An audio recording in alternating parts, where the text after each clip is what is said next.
From now on, we will study about the start of each type of clause. The first type of clause is constituted with a subject and a phrase of an intransitive verb. The reason why the phrase of the noun or phrase of is in the parentheses is the admission of the possibility that the adverb specifies the definition of the intransitive verb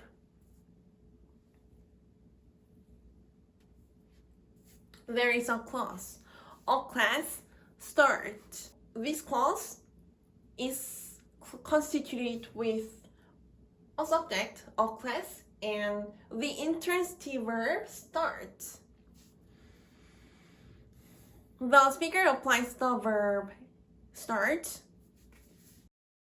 It has the trait as a transitive verb or an intransitive verb as an intransitive verb to describe the subject or class.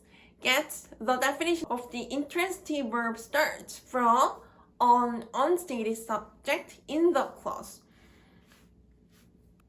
We consider the relationship between the speaker and the subject in the statement. The speaker on unstated subject or time is the factor to make the subject or class described by the intransitive verb start. In this point of view, the subject of the first type of clause is the object of the statement of the speaker. There is another clause, you are. The speaker describes the existence of the listeners as the subject with the be-verb are, whose existence is already revealed with the fact that the listeners are indicated by the personal pronoun you.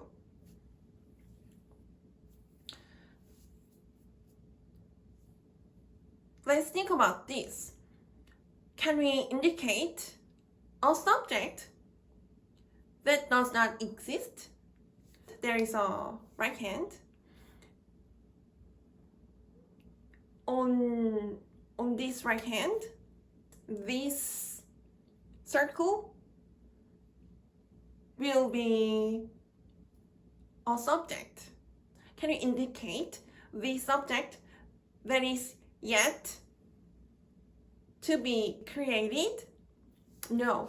So the fact that we indicate the subject with the indicative word means that the subject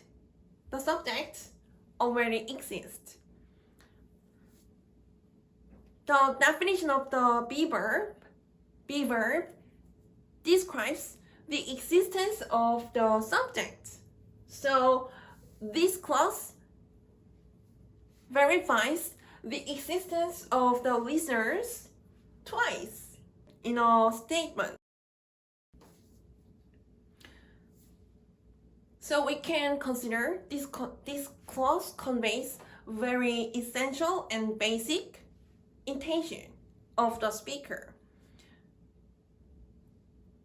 This is the start of every statement.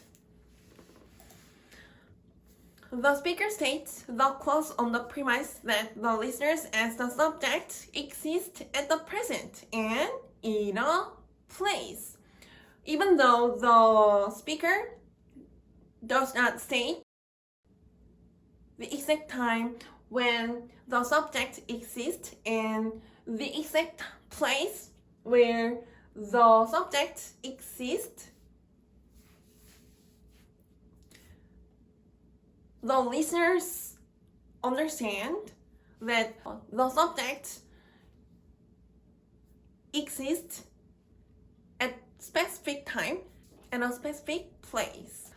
The clause in which the be-verb in a phrase of the intransitive verb is only applied describes the existence of the subject, or the subject is the most fundamental intention of the speaker. There are conferences.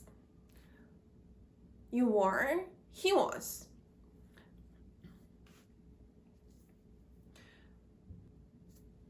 The fact that the be-verb to describe the existence of the subject is also applied in a clause stated in the past tense.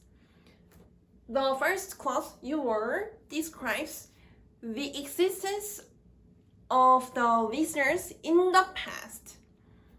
The second clause, he was, describes the existence of the subject in the past. The difference between the first and second clause is the form of the be-verb. The form of the be-verb, were, reveals the information about the number of the subjects that are plural. The form of the be-verb, was, reveals the information about the number of the subject that is singular. The speaker states a clause about the past with a reason about the importance of the subject or the subject. So the most essential and basic clause to reveal the existence of the subject in the past reveals the least and most important information about the number of the subject.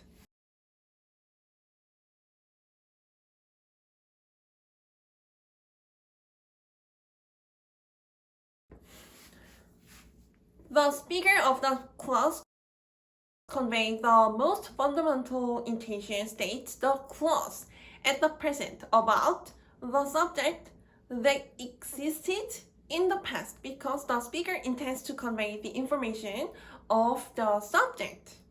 Because the subject is important, the speaker states the past existence of the subject.